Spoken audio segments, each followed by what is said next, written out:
based on projected pace. That avoids too much congestion on the roadway. It's always a good idea in New York.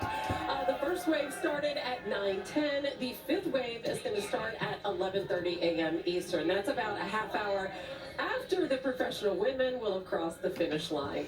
Obviously, an event of this magnitude is a logistical marvel, and race organizers spent all year figuring out just how to make this day run smoothly. And let's bring in ABC 7's Kimberly Richardson. She's on 4th Avenue in Brooklyn. Good morning, Kimberly. Good morning, Hannah. Yes, this is the 4th Avenue stretch. We're at mile 8 in Brooklyn. This borough, actually, runners take on miles 2 through 8. They are feeling good right now. They're strong. They're fresh in the race. They're running about a 5 to 6 mile minute at this point.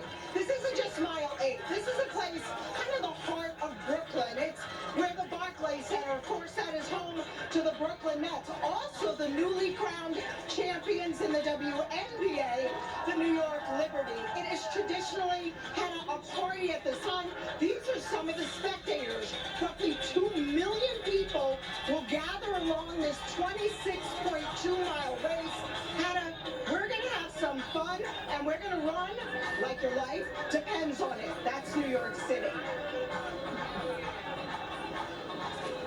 All right, thank you, Kimberly. Well, yeah, so the Liberty play there, and we've got women's college basketball starting on ESPN ABC coming up soon. The season tips off tomorrow, the second annual We Play Women's event in Paris, France. So they spelled we, O-U-I, if you're not studying up there. Number 20, Ole Miss squares off against Juju Watkins and number 3, USC. Juju can play, thank you. Noon Eastern on ESPN, then on ESPN2, 17th ranked Louisville takes on 5th ranked UCLA. Those are for the ones that can dribble away. We got nothing but runners coming. The bridge is full, the streets are full, and the women's elites are over the halfway point. We'll concentrate on that race when we come back here. Brewers season came to the end thanks to the New York Mets, but we press forward through my depression over baseball seasons and into the TCS stats presented by Tata Consultancy Services. The women's leaders there into mile 15, averaging about 5:44. Their pace there, Carrie, 2:28. Again, not maybe what we expected, but they are this is never the fastest race until we expect that is sort of the wrong way to go into this. They call this race the championship style racing. That is exactly what it is. The record there is up in that green button or green dot right there. You can see it, so we're well off of that. But right now, nobody cares about that. They're all about just seeing who's around them and trying to get to that finish line first. But you can also see they're about to hit that elevation point. That's the Queensborough Bridge. That's an opportunity for the runner that wants to own this race. It's also the opportunity to really experience one of the great moments, not just in this race or in this city, but in sports. I mean, if you like when they go crazy at the Phoenix Open on the 16th hole because people just lose their mind, when they come off that Queensborough Bridge and that quiet where you hear nothing but footsteps and heartbeats, they will go on to 1st Avenue and Thunder Alley, and it will be a charge. Men's professional race. There you see them, 11, not quite 11 miles into their 26.2. That's Abo Kipchumba, the half marathon specialist that has run some marathons but hasn't quite nailed it yet. Not surprising to see him take off and push a little bit. He's been kind of the talk of the town lately. He is so good. He's run under 1 hour for the half marathon, which is so fast, and many people don't touch that time, but he's done it many times.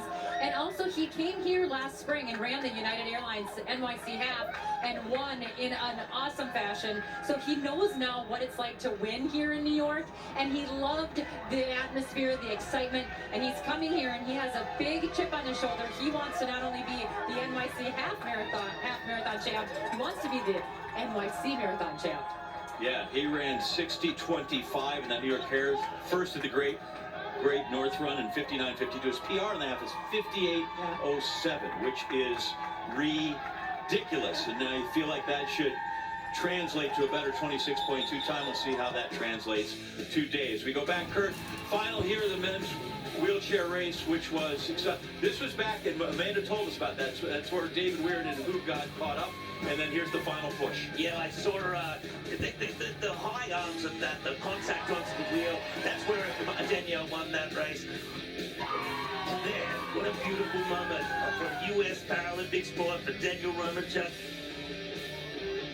and the whole family. As we look at the men's wheelchair results, the official Romanchuk, David Weir, Tomo Suzuki, and then in fourth, Marcel Hook, who finished about 3.5 minutes back. What a shocker. But it is Daniel Romanchuk for the third time, which means he gets to visit with our Lewis Johnson about the victory. All right, thanks very much. And Daniel, what a race it was for you. Tell us, what does it mean to cross the finish line here in New York for your third win? It's just amazing. Really, just thankful to God for the opportunity to race today, and that everyone made it safely. We had a little bit of a manhole cover that almost took a couple people out on first, but just thankful